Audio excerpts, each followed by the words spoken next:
I never thought I would find myself in this situation. After 6 years of marriage, here I was, sitting in the passenger seat of our old Chevy, tension so thick it felt like a knife could cut through it. Gabriel, my husband, gripped the steering wheel so tightly that his knuckles turned white. We were driving back from my mom's place, and what should have been a quiet ride home had turned into something I never saw coming.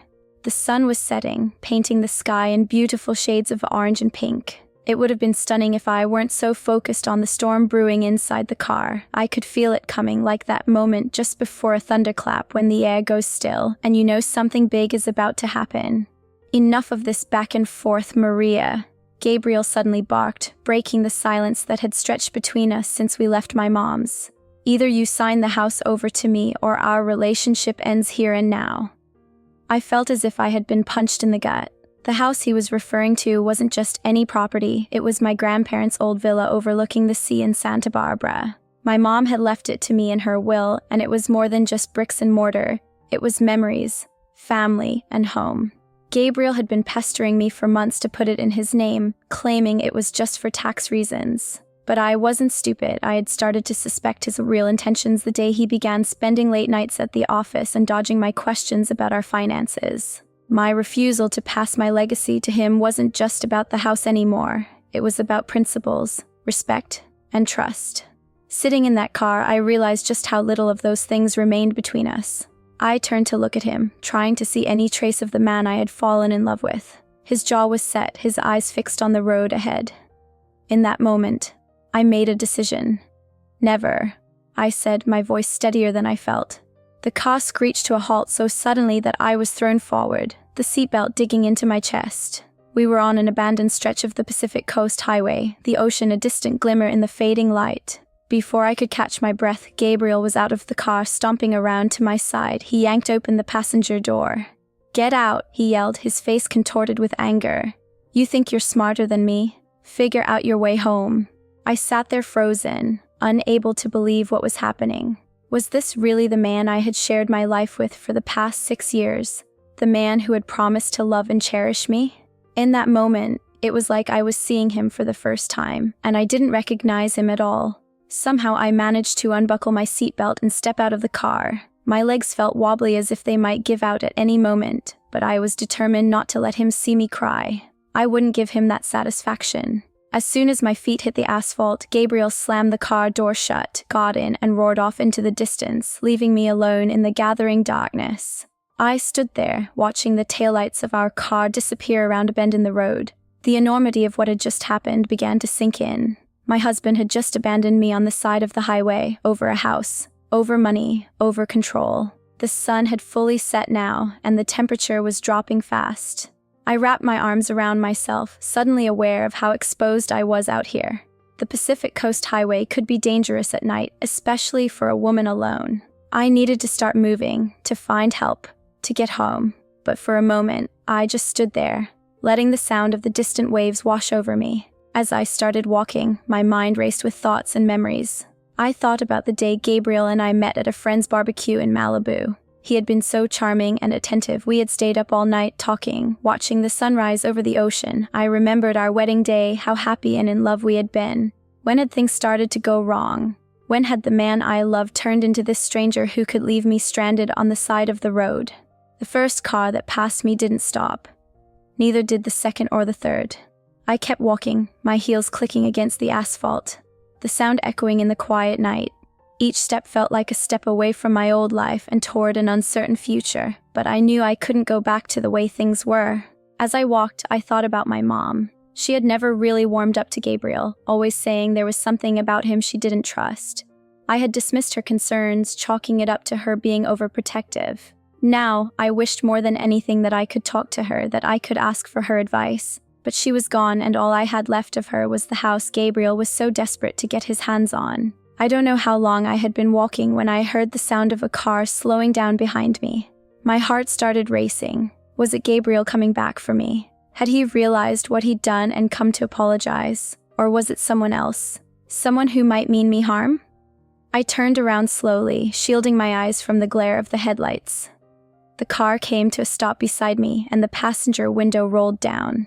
An older woman leaned out, concern etched on her face. "Are you all right, dear?" she asked. "Do you need a ride?" I hesitated for a moment. My whole life I had been taught not to get into cars with strangers, but right now, this kindly-looking woman seemed like my best option.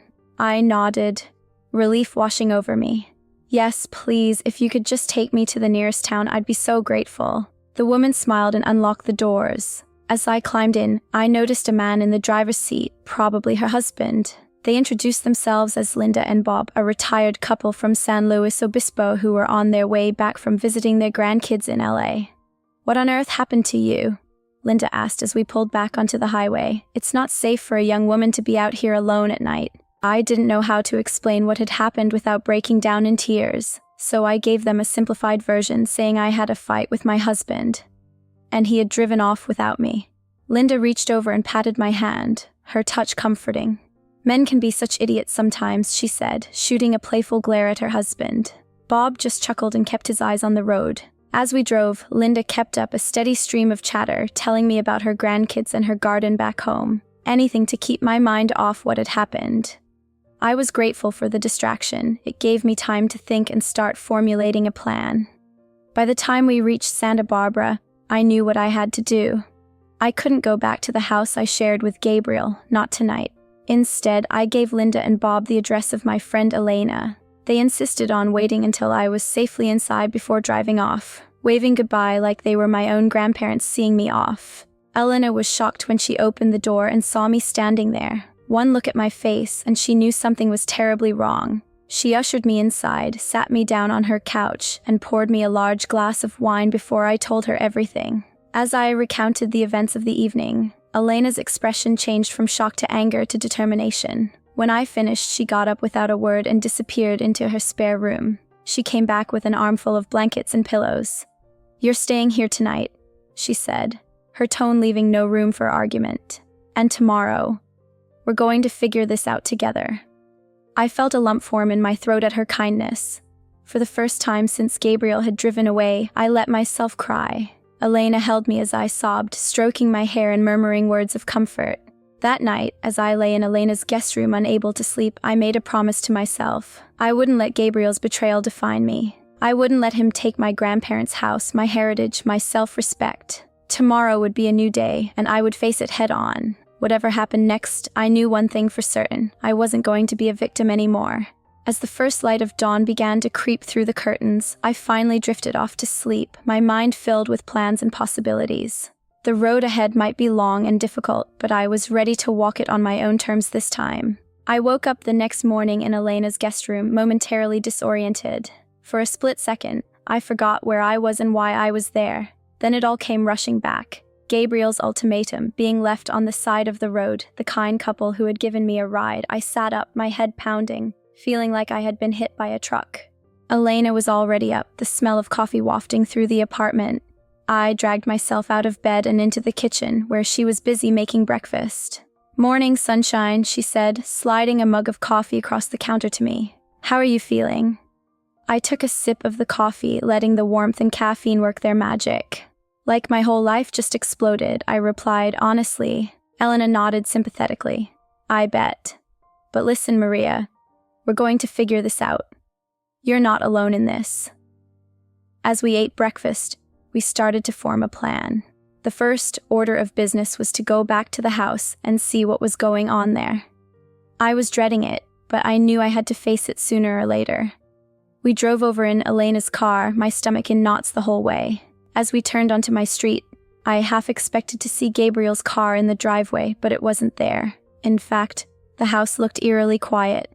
"Maybe he's not home," Elena said, trying to sound optimistic. I nodded, not trusting myself to speak. We got out of the car and walked up to the front door.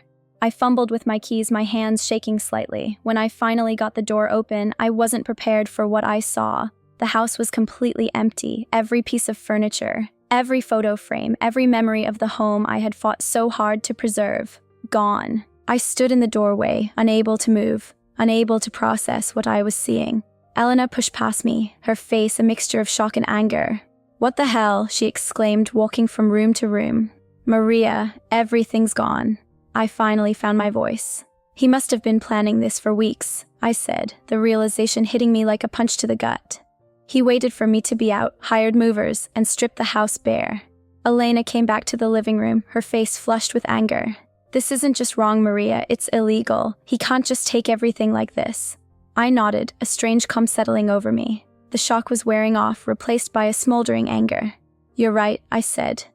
And he's not going to get away with it. We spent the next few hours taking stock of what was missing and making phone calls. I called our bank and put a freeze on our joint accounts.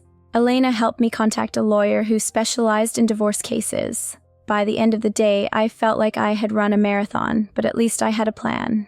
As evening approached, Elena had to leave for work. She was a nurse at the local hospital and had a night shift. She was reluctant to leave me alone, but I assured her I would be okay. Are you sure? She asked for the 100th time as she gathered her things. You could come stay at my place again? I shook my head. No, I need to be here. This is my home, and I'm not letting Gabriel drive me out of it. After Elena left, I sat on the floor of the empty living room, my back against the wall, and let myself feel everything that had happened. The anger, the betrayal, the fear. I let it all wash over me, but underneath it all, there was something else, a determination I hadn't felt in years. I thought back to the woman I used to be before I met Gabriel. I had been independent, strong-willed, full of dreams and ambitions. Somewhere along the way, I had lost that part of myself. Well, it was time to find her again. As the sun began to set, casting long shadows across the empty room, I made a decision. I wasn't going to just sit here and wait for Gabriel to make the next move. I was going to take control of the situation. I pulled out my phone and scrolled through my contacts until I found the number I was looking for. It was for Carlos, an old friend from college who had become a private investigator. I had thought about calling him weeks ago when I first started suspecting Gabriel was up to something, but I had talked myself out of it. Not this time. The phone rang a few times before Carlos picked up. Maria, he said, sounding surprised. It's been a while. How are you? I took a deep breath. Carlos, I need your help. It's about my husband, Gabriel. I think he's been up to something, and I need to know what. There was a pause on the other end of the line. When Carlos spoke again, his voice was all business. Tell me everything, he said. For the next hour, I told Carlos everything. My suspicions about Gabriel's late nights and secretive behavior, the ultimatum about the house and being abandoned on the side of the road. Carlos listened without interrupting, only occasionally asking for clarification. When I finished, there was another long pause. Maria, Carlos finally said, I'm so sorry you're going through this, but you did the right thing by calling me. I can help. We spent the next half hour discussing strategy. Carlos explained that he would need to do some digging. Bank records, phone records, surveillance. It wouldn't be cheap, but I didn't care. I needed answers. One more thing, Carlos said before we hung up. I'm going to send my partner, Victor, over to your place tonight just to keep an eye on things. Is that okay? I hesitated for a moment. The thought of a stranger watching my house should have been unsettling, but instead, it made me feel safer. Yes, I said. That would be great. Thank you, Carlos. After hanging up with Carlos, I felt a weight lift off my shoulders. For the first time since this whole ordeal began, I felt like I was taking positive action. I wasn't just reacting to Gabriel's moves anymore, I was making my own. As night fell, I moved through the empty house, making mental notes of everything that was missing. In the kitchen, I found a few plates and glasses Gabriel had overlooked. I made myself a simple dinner and ate standing at the counter, my mind racing with plans and possibilities. Just as I was finishing up, there was a soft knock at the door. I tensed for a moment, then remembered it must be Victor, Carlos's partner. I went to the door and opened it cautiously. Victor was a tall, lean man with kind eyes and a reassuring smile. He introduced himself and explained that he would be keeping watch from his car park down the street. If I needed anything, I just had to flash the porch lights twice. As I closed the door behind Victor, I felt a strange mix of emotions. On one hand, it was surreal to think that I needed someone to keep watch over my own home. On the other hand, it made me feel protected, like I wasn't facing this alone. That night, as I lay on a makeshift bed of blankets on the living room floor, I couldn't help but reflect on how drastically my life had changed in just 24 hours. Yesterday, I was a wife living what I thought was a normal life. Now, I was a soon-to-be divorcee, a victim of theft, and a woman on a mission for justice. I tossed and turned, replaying every moment of my relationship with Gabriel, searching for clues I might have missed. When had things started to go wrong? Had there been signs I had ignored? Eventually, exhaustion took over, and I fell into a fitful sleep. I woke up early the next morning, my body aching from the hard floor, but despite the physical discomfort, I felt clearer-headed than I had in months. As I made myself a cup of coffee in the nearly empty kitchen, I began to form a mental to-do list. First, I needed to secure my finances. I had frozen our joint accounts but needed to open new ones in my name only. Then I had to start the formal process of separating from Gabriel. As painful as it was to admit our marriage was over, finally, I needed to rebuild my life, my home, my career, and my sense of self. Sipping my coffee while watching the sunrise over the Pacific from my kitchen window, I felt a glimmer of hope. The road ahead would undoubtedly be hard, but I was stronger than Gabriel had given me credit for. He thought he could break me, leave me stranded and helpless, but he had underestimated me. I was done being a victim. From now on, I would be the hero of my own story, and the first chapter began right here, right now, in this empty house filled with memories. It was time to create new ones on my own terms. The next few days passed in a blur of phone calls, meetings, and paperwork. I felt like I was living someone else's life, going through motions that didn't quite feel real. However, with each step I took to reclaim my life, I felt a little stronger, a little more like myself. Elena had been a godsend, helping me navigate the practical aspects of my new reality. She even convinced her brother, who worked in IT, to come over and sweep the house for hidden cameras or recording devices. We didn't find anything, but it was a relief to know for sure. Carlos and Victor had been busy too, setting up discreet surveillance on Gabriel to track his movements and piece together what he was up to. I was both eager and terrified to hear what they had found. It was a week after Gabriel had left me on the side of the road when Carlos called, asking if we could meet.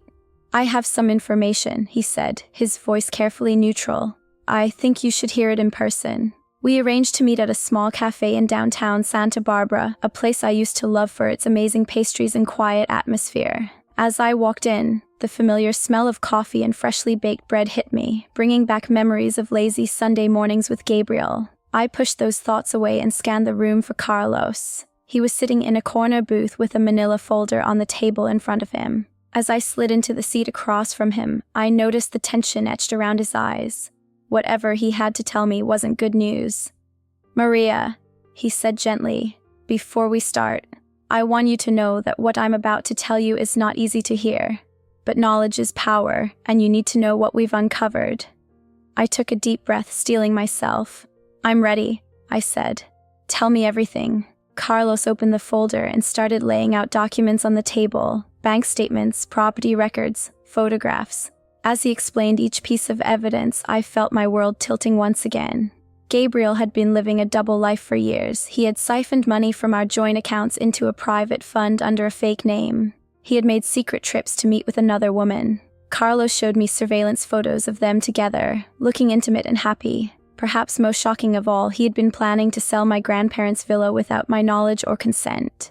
"We think he was planning to disappear," Carlos said, his voice low. "Take the money, sell the house, and vanish with the other woman." I sat there staring at the evidence of my husband's betrayal spread out before me. I should have felt devastated, but instead I felt calm, as if the final piece of a puzzle had clicked into place. "Thank you, Carlos," I said, my voice steady, "for uncovering all of this. I know it couldn't have been easy."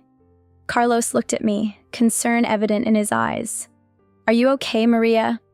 "I know this is a lot to take in." I nodded, surprising myself with how composed I felt.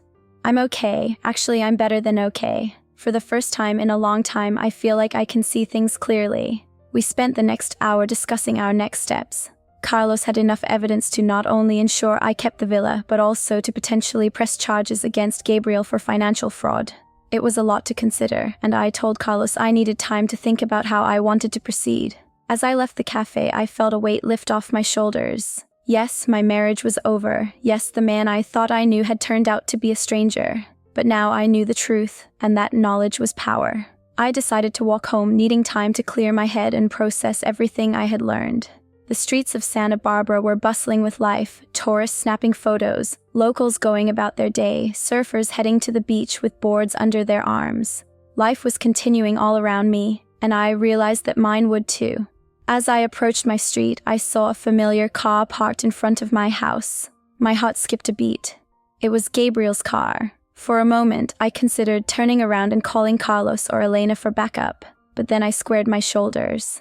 No, I thought. This is my house, my life. I'm not running away. I walked up to the front door, my key already in hand. As I opened it, I heard movement inside. "Hello?" I called out, my voice echoing in the empty rooms. Gabriel appeared in the hallway looking disheveled and angry. "Maria," he said, surprise and contempt mingling in his voice. "I didn't expect you to be here." I stepped inside, closing the door behind me. "This is my house, Gabriel. Where else would I be?" He ran a hand through his hair, agitation evident. "Your house? Come on, Maria. We both know this place is as good as mine. You're just being stubborn." I felt a flash of anger but pushed it down. Getting emotional wouldn't help me now. Instead, I looked at him calmly, really looked at him. The man standing before me wasn't the Gabriel I had fallen in love with. He was someone desperate, cornered. "Why are you here, Gabriel?" I asked, keeping my voice level. He started pacing, his agitation evident. "I came to get the rest of my things and to give you one last chance to be reasonable about this house situation." I almost laughed. "One last chance? As if you're doing me a favor. I think we're past that point, don't you? Especially considering what I now know about your extracurricular activities." Gabriel froze, his eyes widening slightly. "What are you talking about?" I walked over to the kitchen counter where I had left my purse and pulled out a copy of one of the photos Carlos had shown me. A clear shot of Gabriel with his arm around another woman, both of them smiling at each other. I held it up for him to see. The color drained from Gabriel's face. For a moment, he looked like he might deny it, but then his shoulders slumped in defeat. "How did you?" he started to ask. "That doesn't matter." I cut him off. "What matters is that I know everything, Gabriel. The secret accounts, the plans to sell the house, all of it." He stared at me, a mixture of shock and something else. Was it respect? In his eyes. "I underestimated you," he said quietly. "Yes, you did," I agreed. "Now, I think it's time for you to leave. Don't come back. My lawyer will be in touch about the divorce proceedings." Gabriel opened his mouth as if to argue, but then closed it again without another word. He walked past me and out the door. I listened as his car started up and drove away, the sound fading into the distance as silence settled over the empty house once more. I let out a long breath, realizing the confrontation had taken more out of me than I had thought. I walked through the rooms, taking stock of what was left. Gabriel hadn't taken anything this time, probably because he knew I was on to him. The house still felt hollow, but not in the same way as before. Now, it felt like a blank canvas, ready for a fresh start. I ended up in the living room, standing by the large windows that overlooked the ocean. The sun was setting, painting the sky in brilliant shades of orange and pink. It reminded me of that fateful evening when Gabriel had left me on the side of the road, but this time, instead of feeling lost and alone, I felt free. My phone buzzed in my pocket. It was a text from Elena. "How did the meeting with Carlos go? Do you need anything?" I smiled, feeling a rush of gratitude for my friend. I typed a quick reply. "It went well. Lots to tell you. Can you come over?" As I waited for Elena's response, I realized something. This empty house wasn't a symbol of what I had lost. It was a symbol of all the possibilities that lay ahead. It was time to start filling it again, not with memories of my past with Gabriel, but with new memories, new dreams. My phone buzzed again. Elena was on her way. I took one last look at the sunset and then turned away from the window. I had a future to start planning. Elena arrived about half an hour later, armed with a bottle of wine and a determined look on her face. As soon as she walked in, she pulled me into a tight hug. "Okay, spill," she said as she released me. "What did Carlos find out?" We settled on the floor of the living room, our backs against the wall, the open wine bottle between us. I took a deep breath and began recounting everything Carlos had told me. Elena listened intently, her expressions shifting from shock to anger to disbelief. "That lying, cheating scumbag," she muttered when I finished. "I can't believe he was planning to sell your grandparents' house." I nodded, taking a sip of wine. "I know. It's like I thought I knew him, but it turns out I didn't know him at all." Elena reached out and squeezed my hand. You couldn't have known, Maria. He fooled everyone, not just you. We sat in silence for a moment, the weight of the revelations hanging in the air between us. Then Elena straightened up, a determined glint in her eye. So what's the plan? She asked. Please tell me you're going to take him for everything he's worth. I couldn't help but smile at her enthusiasm. I'm not sure yet, I admitted. Carlos said we have enough evidence to press charges for financial fraud, but part of me just wants to be done with it all, to move on with my life. Elena nodded thoughtfully. I get that. But Maria, think about it. What he did isn't just about you. What if he does this to someone else? You have a chance to stop him. Her words hit me hard. I hadn't thought about it that way. I'd been so focused on my own pain and journey that I hadn't considered the bigger picture. You're right, I said slowly. I need to think about this carefully. We spent the rest of the evening talking, strategizing, and yes, finishing that bottle of wine. By the time Elena left, I felt more centered, more sure of my path forward. The next morning, I woke up early, my mind clear despite the wine from the night before. I knew what I had to do. I called Carlos as soon as it was a reasonable hour. I want to go ahead with pressing charges, I told him. Not just for me, but to ensure Gabriel can't do this to anyone else. I could hear the approval in Carlos's voice as he responded. I think that's a wise decision, Maria. I'll start the process right away. Over the next few weeks, my life became a whirlwind of legal meetings, paperwork, and preparations. Carlos and his team worked tirelessly to build an airtight case against Gabriel. I threw myself into the process, determined to see it through. It wasn't easy. There were days when the stress and emotional toll threatened to overwhelm me. On those days, I would walk down to the beach, let the sound of the waves wash over me, and remind myself why I was doing this. One afternoon, about a month after my meeting with Carlos, I received a call from him. Maria, he said, his voice tight with excitement. We've got him. The DA has agreed to take the case. They're issuing an arrest warrant for Gabriel as we speak. I felt a rush of emotions, relief, vindication, and a twinge of sadness for what could have been. Thank you, Carlos, I said, my voice barely above a whisper. For everything. Don't thank me yet, he replied. This is just the beginning. Are you ready for what comes next? I took a deep breath. I am, I said, surprised by how steady my voice sounded. Whatever it takes. The next day, I woke up to breaking news. Gabriel had been arrested. His face was plastered all over the local news channels, looking shell-shocked as he was led away in handcuffs. I watched, feeling strangely detached, as if I were watching a movie about someone else's life. The story unfolded quickly after that. As news of Gabriel's arrest spread, other victims came forward. It turned out that I wasn't the only one he had deceived and defrauded. There was a string of broken hearts and empty bank accounts trailing behind him. I received calls from reporters wanting my side of the story. At first, I hesitated to speak publicly, but then I remembered Elena's words about stopping Gabriel from hurting others. If sharing my story could help even one person avoid falling into the same trap, it would be worth it. So, I agreed to an interview with a respected local journalist. We met at a quiet cafe near the beach, away from the media frenzy surrounding the courthouse. As I recounted my story, from the early days of my relationship with Gabriel to the night he left me on the side of the road to the revelations that followed, I felt a sense of catharsis. The journalist, her eyes kind but probing, asked, "Were there any signs? Anything you wish you had noticed earlier?" I thought carefully before answering. There were little things, I said slowly. Moments when something felt off. But love can make you overlook a lot. I don't blame myself for not seeing it sooner. What's important is that I saw it eventually and took action. The interview was published the next day and the response was overwhelming.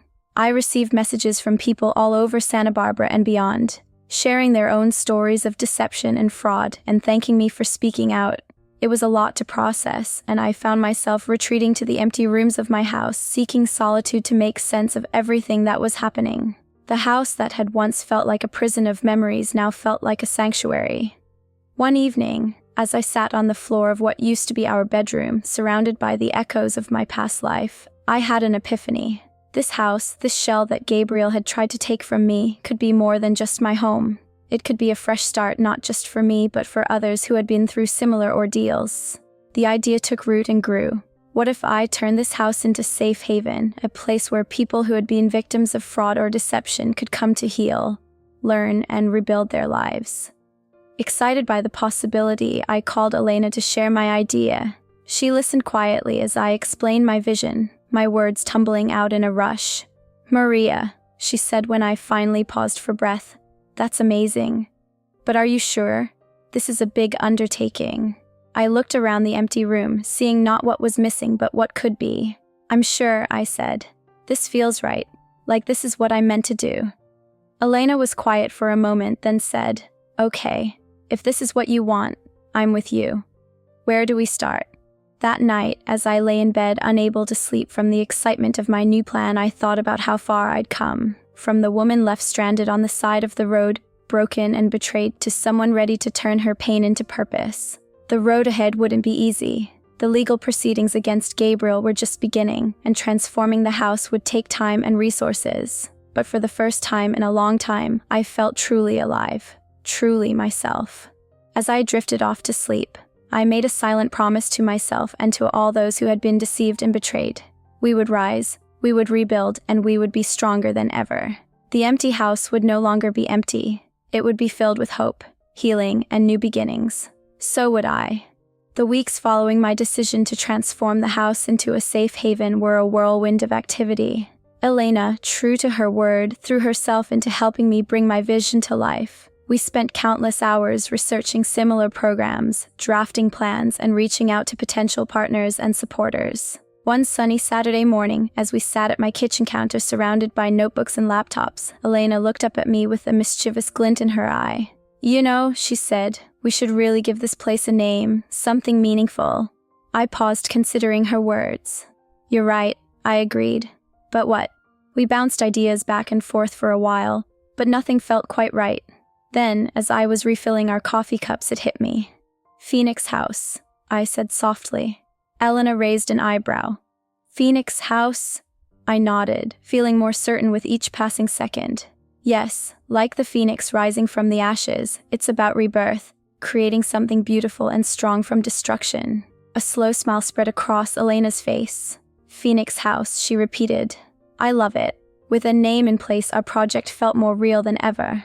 We created a website, started a social media campaign, and began reaching out to local businesses and community leaders for support. The response was overwhelming. It seemed like everyone in Santa Barbara had either been touched by fraud themselves or knew someone who had. As Phoenix House began to take shape, my life fell into a new rhythm. My days were filled with meetings, planning sessions, and overseeing the renovations of the house. The empty rooms that had once felt oppressive were now brimming with possibility. However, even as I immersed myself in this new chapter of my life, the shadow of Gabriel's upcoming trial loomed large. The date was set for 3 months from then, and as it approached, my anxiety grew. One evening, about a month before the trial, I received an unexpected call from Carlos. His voice was tight with suppressed excitement. "I think you need to come down to the office. There's something you need to see." Intrigued and a little nervous, I drove down to Carlos's office. When I arrived, I found him and Victor huddled around a computer screen, their faces illuminated by its glow. "What's going on?" I asked as I approached. Carlos looked up, a triumphant smile on his face. "We've got him," he said. "We really have him this time." He turned the screen towards me, and I leaned in to look. What I saw made my heart race, an email chain between Gabriel and his mistress dating back several years. They discussed their plans in detail, how they would manipulate me, how they would get their hands on my inheritance, and how they would disappear together once they had what they wanted. "How did you get this?" I whispered, my eyes glued to the screen. Victor spoke up. "We've been monitoring Gabriel's online activities since the arrest. He's been using a burner phone to communicate with her. We managed to intercept these emails." I read through the emails, feeling a mixture of disgust and vindication. Every loving word Gabriel had ever said to me, every promise he made, had all been a lie, a carefully orchestrated performance designed to manipulate me. "This changes everything," Carlos said gently. "With this evidence, there's no way Gabriel can claim innocence. He's going away for a long time." I nodded, unable to speak past the lump in my throat. After a moment, I managed to ask, "What about her? his partner in all this. Carlos's smile turned grim. Oh, we're not forgetting about her. She's just as culpable. We're building a case against her as we speak. As I drove home that night, my mind was reeling. I thought I had come to terms with Gabriel's betrayal, but seeing it laid out so coldly in those emails reopened wounds I thought had healed. When I got home, I found Elena waiting for me. One look at my face and she knew something was wrong. What happened? She asked, leading me to the couch. I told her everything, about the emails, about Gabriel's mistress, about how they had been planning this for years. Elena listened, her face a mixture of shock and anger. Those bastards, she muttered when I finished. Then she looked at me, her eyes blazing with determination.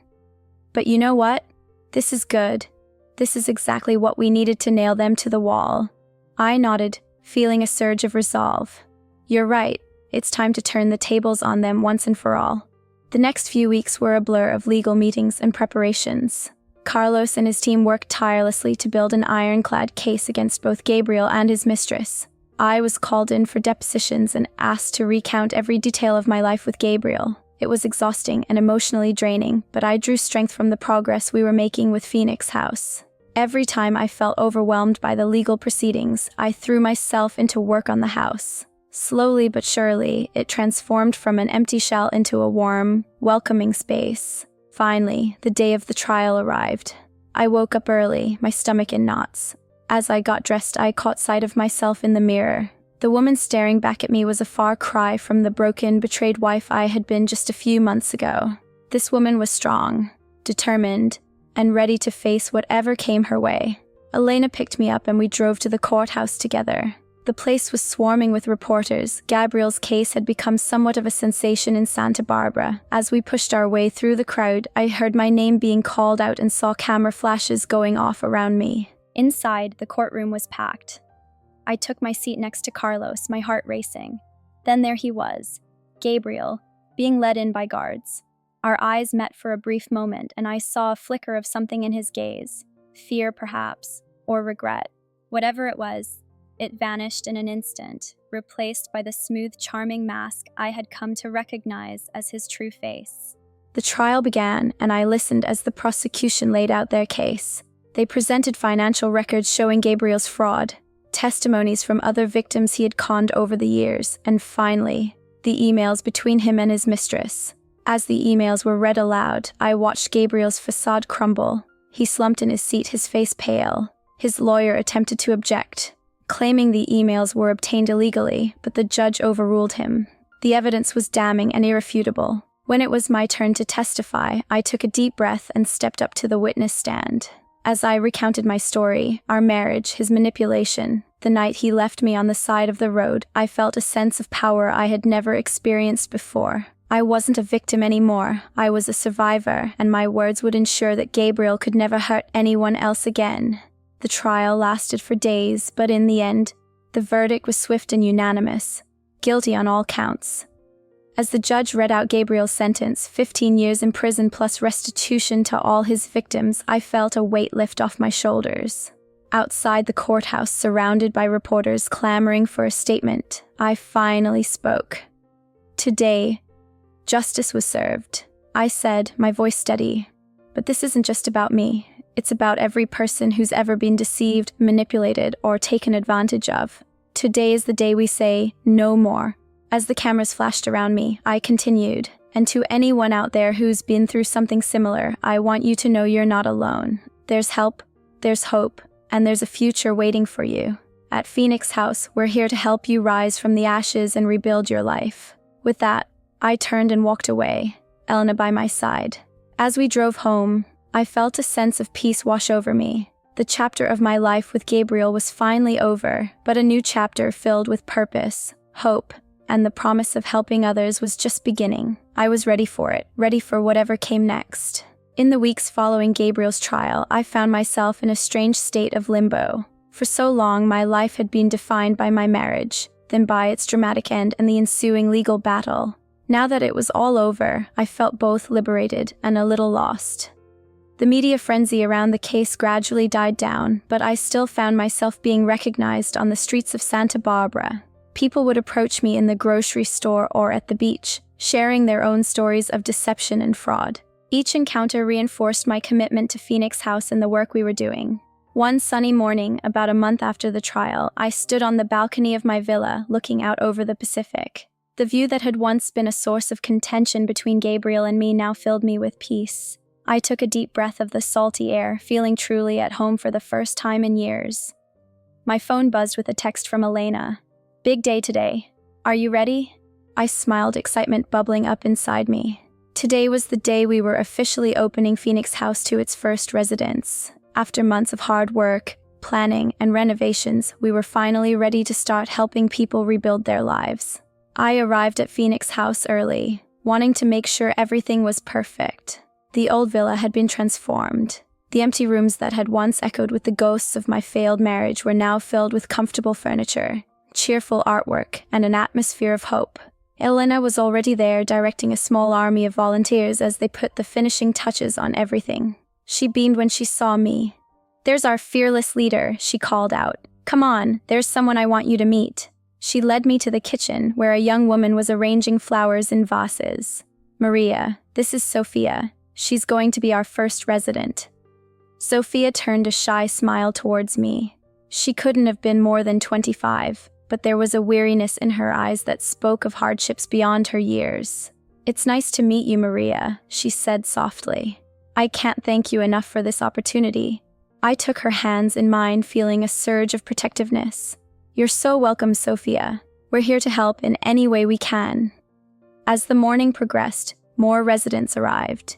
Each had their own story of betrayal and loss, but they all shared a common thread, a determination to move forward and reclaim their lives.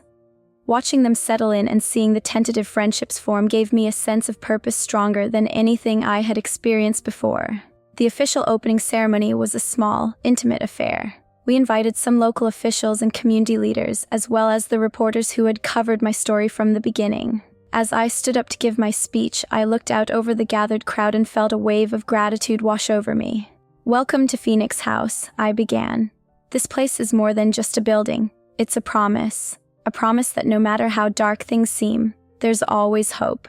A promise that you're not alone, that there are people who understand what you're going through and want to help." I paused, looking around at the faces of our first residents. I know what it's like to feel betrayed, to have your world turned upside down, but I also know the strength that can come from that experience. Each one of us here has a phoenix inside, waiting to rise from the ashes. Together, we're going to help that phoenix take flight.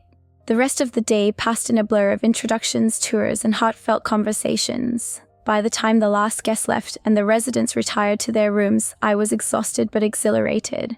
Elena found me in the kitchen, nursing a cup of tea. "Well," she said, plopping down in the chair across from me. "We did it." I nodded, feeling a lump form in my throat. "We really did." She reached across the table and squeezed my hand. "I'm so proud of you, Maria. Look at what you've created out of all that pain. You're amazing. You know that." Tears pricked at my eyes. "I couldn't have done it without you, Elena. You've been my rock through all of this." We sat in comfortable silence for a while, sipping our tea and reflecting on the journey that had brought us here. Finally, Elena stood up with a yawn. "I should head home. Big day tomorrow." After she left, I found myself wandering through the quiet house. In each room, I saw not just the physical transformations we had made, but the potential for emotional and psychological healing. This house, which had once symbolized my pain, was now a beacon of hope for others. I ended up on the balcony, looking out at the moonlit ocean. The night was clear, and the stars twinkled brightly above. As I stood there, I thought about how far I had come, from the woman left stranded on the side of the road to the one standing here now, strong and independent, ready to help others find their way. The next few months were a whirlwind of activity. Phoenix House quickly gained a reputation as a place of healing and empowerment. We expanded our services, offering counseling, financial literacy classes, and job placement assistance. Each success story, each person who left Phoenix House stronger and more confident than when they arrived, felt like a personal victory. One evening, about 6 months after we opened, I received an unexpected visitor. I was in my office going over some paperwork when there was a knock at the door. "Come in," I called out, not looking up from my desk. "Hello, Maria." I froze. I knew that voice. Slowly, I raised my head to see Carlos standing in the doorway, a small smile on his face. "Carlos!" I exclaimed, jumping up to greet him. "What are you doing here?" He chuckled, stepping into the office. I was in the neighborhood and thought I'd stop by to see how things are going. We spent the next hour catching up. Carlos filled me in on the aftermath of Gabriel's trial. Apparently, he was doing his time quietly, with no appeals or trouble. His mistress had taken a plea deal and was serving a shorter sentence. As we talked, I realized how much I had missed Carlos's steady presence and quiet strength. When he finally stood to leave, I found myself reluctant to see him go. "You know," he said, pausing at the door, "I'm really impressed with what you've done here, Maria. You've turned your pain into something beautiful, something that's helping a lot of people." I felt a blush creep up my cheeks at his praise. "Thank you, Carlos. That means a lot coming from you." He nodded, then hesitated for a moment. "Listen, I was wondering, would you like to grab dinner sometime to celebrate all you've accomplished?" I blinked, surprised by the invitation. Slowly, a smile spread across my face. "You know what? I'd like that very much." As I watched Carlos drive away, I felt a flutter of excitement in my chest. For the first time in a long time, I was looking forward to the future, not just as a helper or an advocate, but as Maria, a woman ready to embrace life and all its possibilities. That night, as I stood on my balcony looking out at the ocean, I reflected on the journey that had brought me here. The pain, the betrayal, the hard-won victories. Each step, no matter how difficult, had led me to this moment. I was no longer defined by what had happened to me, but by what I had chosen to do with it. Phoenix House was more than just a refuge for those who had been betrayed. It was a testament to the resilience of the human spirit and the power of turning pain into purpose. As I gazed at the stars twinkling above the Pacific, I felt a deep sense of peace wash over me. I was free from the shadows of my past, free to write my own story. And that story, I knew, was just beginning. The cool night breeze caressed my face, carrying with it the salty scent of the ocean and the promise of new beginnings. I took a deep breath, feeling truly alive. Whatever the future held, I was ready for it, ready to live, to love, to grow, and to soar on my phoenix wings, rising ever higher into the boundless sky of possibility. If there's one thing I've learned from this journey, it's that strength isn't about never falling. It's about rising every time you do. Life will throw unexpected storms your way, people you trust may betray you, and the future you once pictured may crumble before your eyes. But here's the truth. You are more powerful than you realize. No one, not a partner, not a con artist, not even your own fears, gets to decide your worth. You do. If you ever find yourself lost, abandoned, or questioning your own resilience, remember that rock bottom is just the foundation for your comeback. Choose yourself. Protect what matters. And most importantly, don't just survive, thrive. Because the best revenge isn't anger or retaliation, it's rebuilding a life so strong, so unshakable, that those who doubted you can do nothing but watch. Your next chapter is waiting. Make it legendary. Good luck, and thank you for listening to my story.